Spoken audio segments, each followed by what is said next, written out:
सभी भक्तों को राधे राधे, सभी सनातनी भाइयों को जय श्री सीताराम। आइए लेकर के चलते हैं 3 दोस्तों की कथा की तरफ, जिससे हमारे और आपके जीवन में बहुत बड़ा परिवर्तन आ सकता है। एक गांव में 3 दोस्त रहा करते थे। एक था बनिया, एक था नेता और एक था ब्राह्मण। तीनों अपने अपने कार्य में बहुत निपुण हुआ करते थे। एक बार की बात है, तीनों दोस्त घूमने के लिए गए अपने बाजार के लिए। जब बाजार में गए तो वहां जाने के बाद में उन्होंने तोते के बच्चे खरीदे। तीनों ने एक एक 3 तोते खरीदे और तीनों ने अपने पास एक एक रख लिया। और तोता होता है जो वो मनुष्य की भाषा बहुत जल्दी सीख जाता है।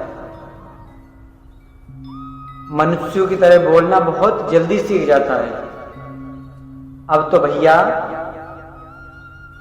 जो सबसे पहले वैश्य था, जो बनिया था, उसने अपने तोता को व्यापार सिखाया।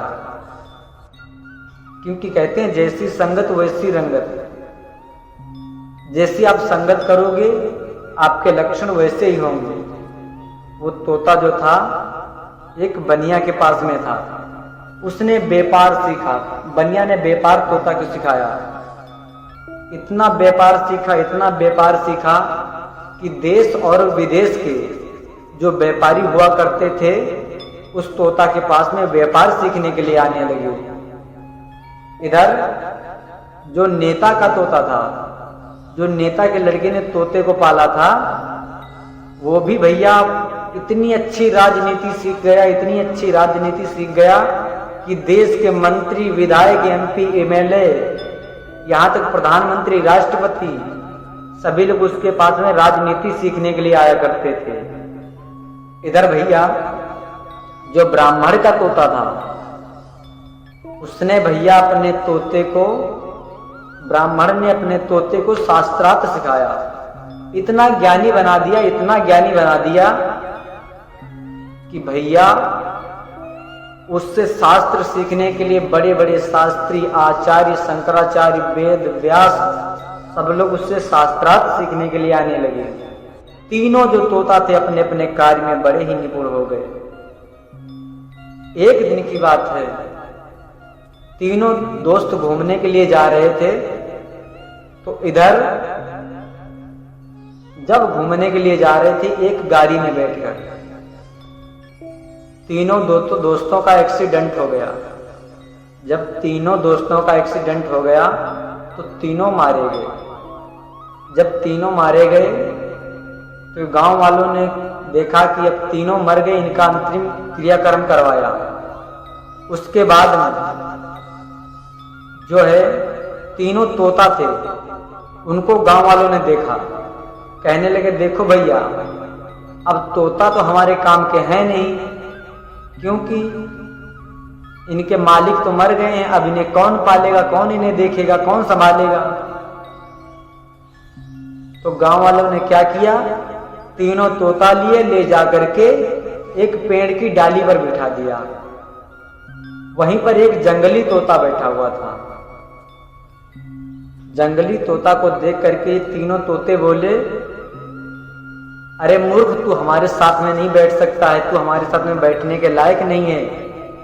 जंगली तोता कहने लगा, क्यों भैया? कहने लगे, देखो हम हैं ज्ञानी। तो पहले वाले तोते से पूछा, भैया तुम्हारे पास क्या ज्ञान है?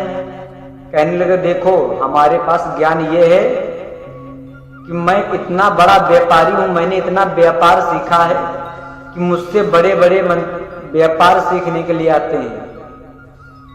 दूसरा कहने लगा, देखो मैं इस काम में ज्ञानी हूं कि मैंने अपना इतना राजनीति का कार्य सीखा है कि बड़े बड़े मंत्री, विधायक, एमएलए, एमपी सब हमारे पास में राजनीति सीखने के लिए आते हैं। तीसरा जो ब्राह्मण का तोता था, कहने लगा, तुम्हारे पास क्या ज्ञान है? ज्ञान तो हमारे पास में है, हमने शास्त्र सीखा है, वेद पढ़े हैं, पुराने पढ़ी हैं। अच्छा, जंगली तोता से कहने लगे, तुम दूर बैठो। जंगली तोता कहने लगा भैया एक बात पूछे बुरा तो नहीं मानोगे? कहने लगा क्या? कहने लगा भैया तुम्हारे लिए जो जरूरी था क्या तुमने वो सीखा है? तो कहने लगा भैया क्या जरूरी था? कहने लगा जरा नीचे देखो। नीचे देखा तो एक बिल्ली है जो पेड़ पे चढ़ती हुई आ रही थी। जब बिल्ली चढ़ती हुई ऊपर को आ रही थी, तोता कहने लगा भैया अगर तुम्हें उड़ना आता है क्या? तो तीनों तोता थे जो तो पिंजड़े में पले थे, उन्हें उड़ना कहां से आएगा? बचपन से ही पिंजड़े में रह रहे, कभी उड़े हो तब तो उन्हें उड़ना आता हो। अब भैया कहने लगे भैया हमें उड़ना तो आता नहीं है। कहने लगे तुम्हारा शास्त्र, तुम्हारी राजनीति, तुम्हारा व्यापार तुम्हारे किसी काम का नहीं है। तुम्हें सबसे ज्यादा जरूरी है उड़ना, वो तो तुमने सीखा नहीं है। तो भैया अगर उड़ सकते हो उड़ो, नहीं तो बिल्ली आएगी और तुम तीनों को खा जाएगी। और ज्ञानी है तुमसे हम, जो हमने उड़ना सीखा है। हम जाति के पक्षी हैं, हमें उड़ना आवश्यक सीखना चाहिए, वो हमने किया नहीं। अब हम तो उड़ के जा रहे हैं। अब तुम अपना शास्त्र, अपनी राजनीति सब अपना संभालो, मैं उड़ा। अगर उड़ सकते हो तो उड़ो, नहीं तो बिल्ली खा जाएगी। तो कहने का मतलब भैया हम लोग इस संसार में आए हैं, इस दुनिया में आए हैं, हमने चांद पे जाना तो सीख लिया, चांद पे तो चले गए, मंगल ग्रह पर चले गए, लेकिन भैया क्या अभी हमें और आपको पृथ्वी पे ढंग से चलना आया है? हमें और आपको पृथ्वी पर भी ढंग से चलना नहीं आता है। इसलिए दुनिया में हम आए हैं, तो भगवान का भजन करो, गुणगान करो और जीवन को कृतार्थमयी बनाओ। बोलिए जय जय श्री राधे श्याम। सभी को सीताराम राधे श्याम। वीडियो अच्छी लगी तो लाइक करें, चैनल को सब्सक्राइब करें। जय श्री राधे, जय हिंद, जय भारत।